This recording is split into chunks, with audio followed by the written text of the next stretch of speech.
Hello बच्चों, वागलेज classes में आप सबका स्वागत है। बच्चों, आज हम हिंदी की बुक क्षितिज के लेसन एक कहानी यह भी की रीडिंग करेंगे। इस लेसन की लेखिका मन्नू भंडारी हैं। बच्चों, एक कहानी यह भी मन्नू भंडारी का आत्मकथ्य है। इसमें उन्होंने अपने जीवन से जुड़ी उन घटनाओं और व्यक्तियों के बारे में लिखा है जिन्होंने उनके लेखकीय व्यक्तित्व को आकार दिया। इसमें उनके किशोर जीवन, उनके पिता और कॉलेज की टीचर शीला अग्रवाल का विशेष उल्लेख है।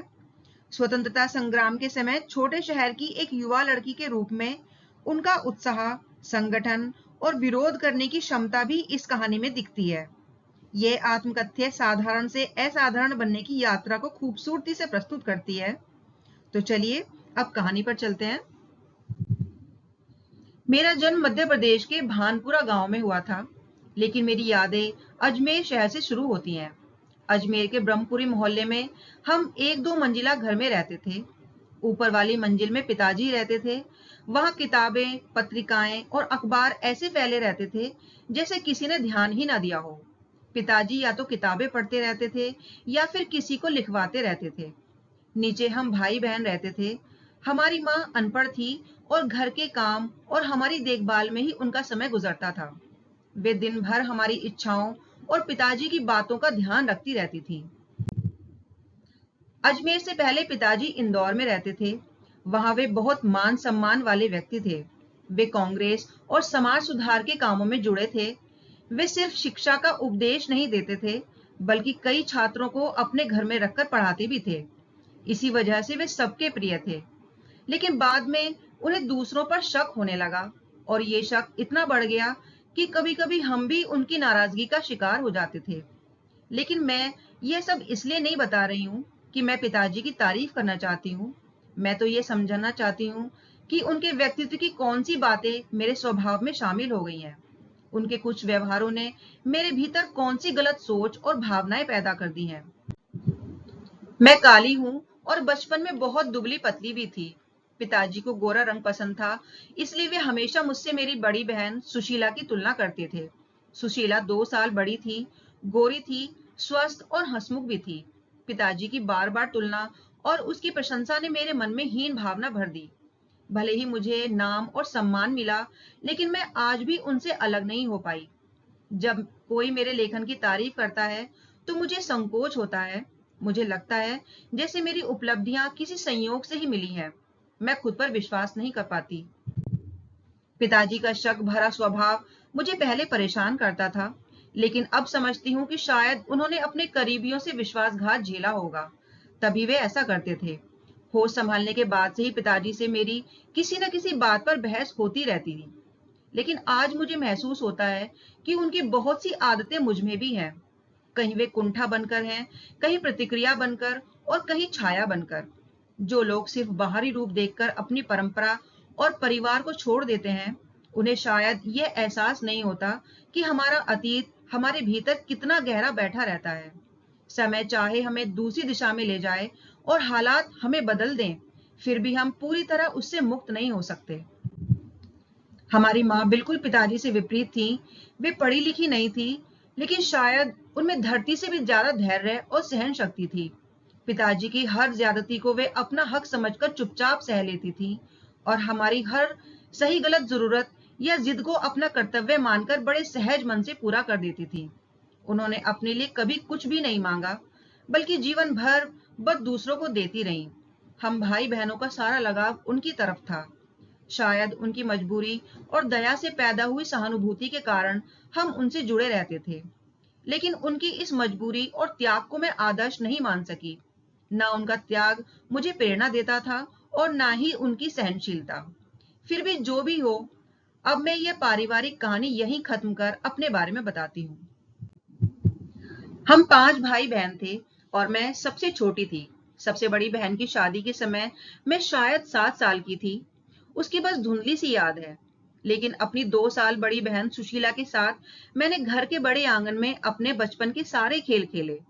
सतोलिया, लंगड़ी टांग, पकड़म पकड़ाई, काली टीलो। कमरों में हम गुड्डे गुड़ियों की शादी भी खेलते थे और पास पड़ोस की सहेलियों के साथ खेलों में मजे करते थे। कभी कभी हम भाइयों के साथ गिल्ली डंडा भी खेलते थे। पतंग उड़ाते थे, कांच पीसकर मांझा सूतते थे। लेकिन उनका खेल घर के बाहर ज्यादा होता था और हमारा खेल घर के अंदर। फिर भी उस समय घर की दीवारें सिर्फ घर तक ही नहीं रहती थीं, वे पूरे मोहल्ले तक फैली रहती थीं। इसलिए मोहल्ले के किसी भी घर में आने जाने पर कोई रोक नहीं थी। कुछ घर तो परिवार जैसे ही थे, जहां आना जाना सहज था। आज जब मैं पीछे देखती हूँ तो महसूस करती हूँ कि आजकल महानगरों में रहने वाले लोग अपनी जिंदगी खुद जीने के दबाव में पड़कर इस पुराने पड़ोस कल्चर से दूर हो गए हैं। इसका नतीजा ये हुआ है कि वे लोग संकुचित, असहाय और असुरक्षित महसूस करते हैं। मुझे तो अपने बचपन का मोहल्ला बहुत याद आता है। मेरी कम से कम 1 दर्जन शुरुआती कहानियों के पात्र उसी मोहल्ले के हैं। मैंने अपनी किशोरावस्था वहीं बिताई और वहीं से अपनी युवावस्था की शुरुआत की। उनमें से शायद 1-2 को छोड़ दें तो बाकी कोई भी मेरे परिवार का नहीं है। मैं बस उन्हें देखती सुनती बड़ी हुई थी, लेकिन उनका असर मेरे मन पर बहुत गहरा था।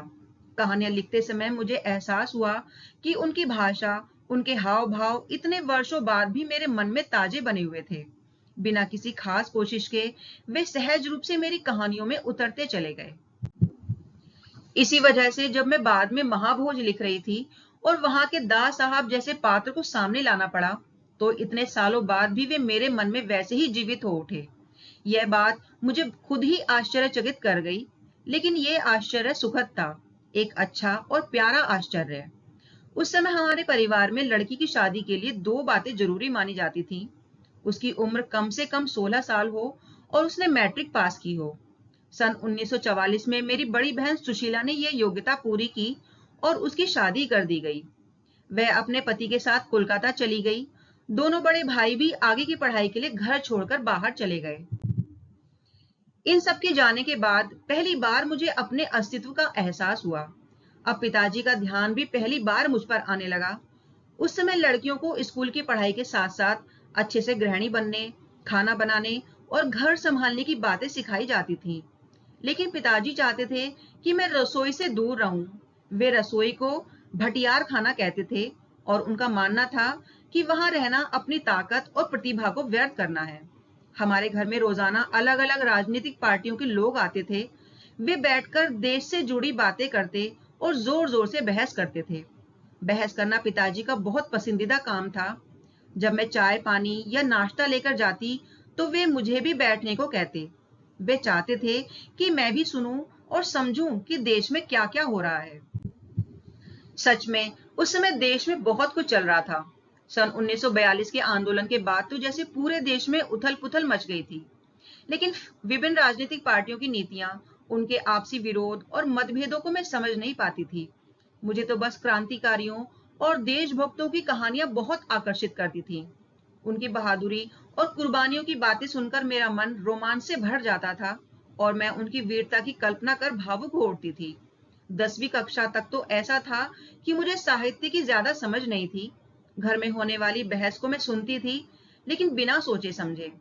किताबें भी ऐसे ही पढ़ती थी, बिना चुने और बिना ये जाने कि लेखक कितना बड़ा या छोटा है।